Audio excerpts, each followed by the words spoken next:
Okay, this is part 2 of the restoration work I'm doing on the TS120S, and I wanted to get the VFO out here, and boy, I just slid it out. I did not disconnect the little light bulb because it looked to me like it was going to be a little tricky to get that out of the holder and all, and I thought, well, I don't need to, the wires are long enough, so I just slid it out here. Now I've got the cover off. To remove the cover, you just take these screws out on the edge here.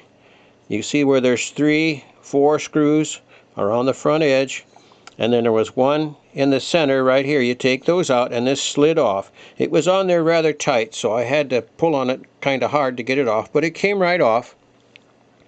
And then I got in here with my syringe. I got the protector back on the needle again here, and I put a teeny weeny drop of oil right there. There's a wiper there that wipes on that brass shaft, and there's another wiper right here, teeny weeny drop, and then a teeny weeny drop on the bearing on this end and on the bearing on that end.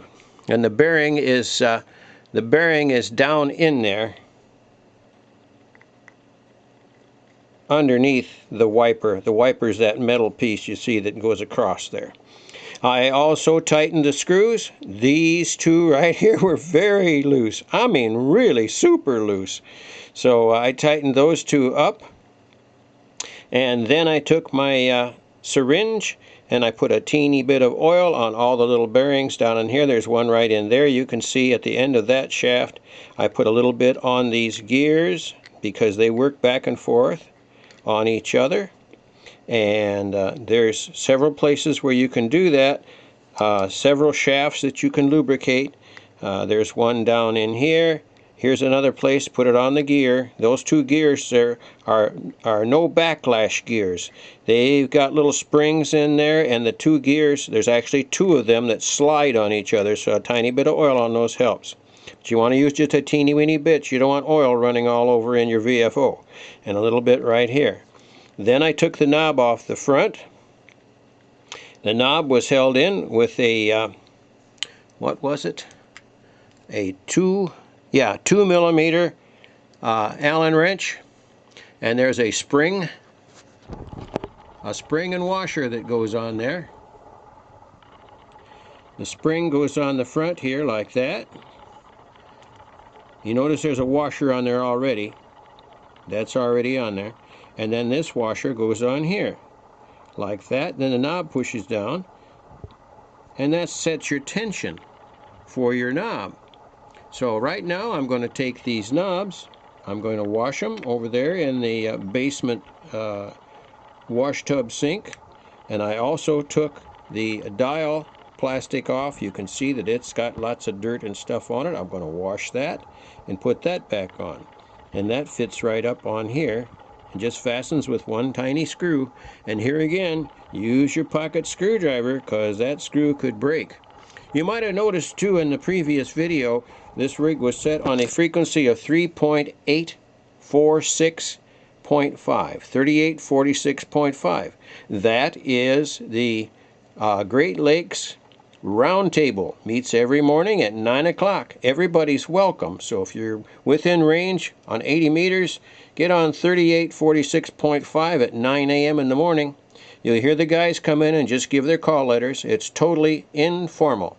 So they give their call letters at 9 o'clock, and then they start passing it around, and we discuss everything and anything. Nice bunch of guys. So if you want to join us, come and join us. So I'm going to finish with this VFO, putting it back together, put it back in, and I think that'll help things out quite a bit as far as stability of the VFO, because you got to keep those shafts clean, and especially lubricate these little wipers. This one here, and there's another one right up here. Lubricate the wipers where they rub against the brass shaft, and that will stop that popping that they do. They will jump frequency a kilohertz or 2, and that's because that grease in there on that wiper has hardened up and is no longer conducting like it should. And actually grease or oil doesn't really conduct, not at those voltages, but it keeps it clean, and it enhances the contact of the wiper. So that's it for now. Going to put that back in and see how she works then. But I'm going to do some more washing and cleaning of the front here and the meter, and pull the knobs off and wash those in the sink and blow them out.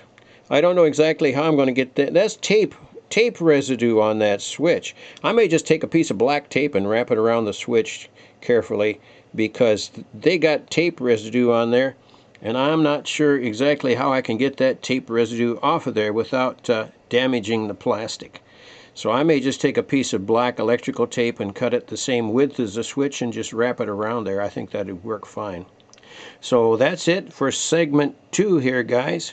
73s and good DX.